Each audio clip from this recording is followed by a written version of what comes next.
Assalomu alaykum qadrli tomoshabin, kanalimizga xush kelibsiz. Siz bilan eng so'nggi yangiliklar bilan bo'lishamiz. Iltimos, videorolikimizni oxirigacha ko'ring. Bugun Farrux Soipov haqida hech kim bilmagan sirlar haqida gaplashamiz. Farrux Soipov islomiy filmga taklif bo'lgani, ammo bu filmda ham rol ijro etmasligini sabablarini tushuntirdi.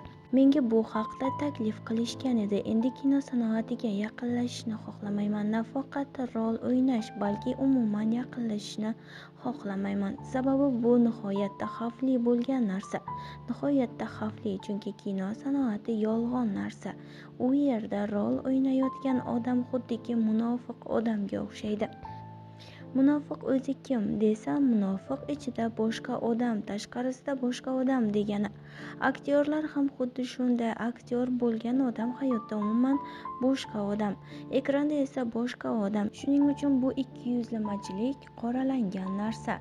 Aynan solih kishi rolini o'ynaganingiz bilan siz u kishi emassiz-ku. Imom al-Buxoriy o'ynaganingiz bilan Buxoriy emassiz. Termiziyni o'ynaganingiz bilan Termiziy emassiz-ku. To'g'rimi? Bu yolg'on, balki o'sha zotlarning sha'niga tuhmat bo'lib qolishi mumkin.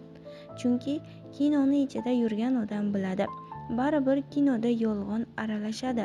Haqiqat 100% chiqmaydi baribir.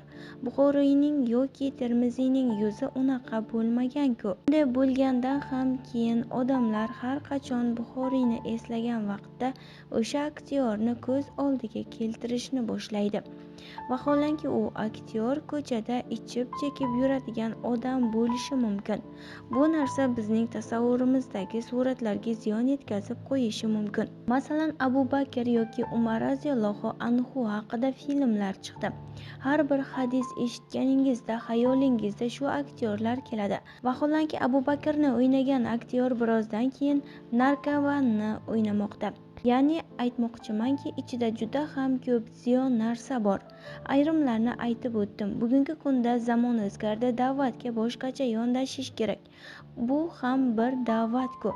Odamlar shundan ta'sirlanib keyin kelishi mumkin deydigan bo'lsa, biz aytamizki, payg'ambarimizning da'vati usullari eskirdi demoqchimisiz deymiz. Chunki payg'ambarimizning da'vat usullari eskirmadi. Bu oxiratgacha eskirmaydigan da'vat usuli. Ochiqchasiga odamlarni to'g'ri yo'lga amru ma'ruf qilish yoki munkar narsalardan qaytarishlik ochiq-oydin bo'lgan narsa. Bunga aynan boshqa odamlarni rolini o'ynab chaqirishga ehtiyoj yo'q, deydi Farrux Soipov. Biz bilan qoling va kanalimizni kuzatib boring.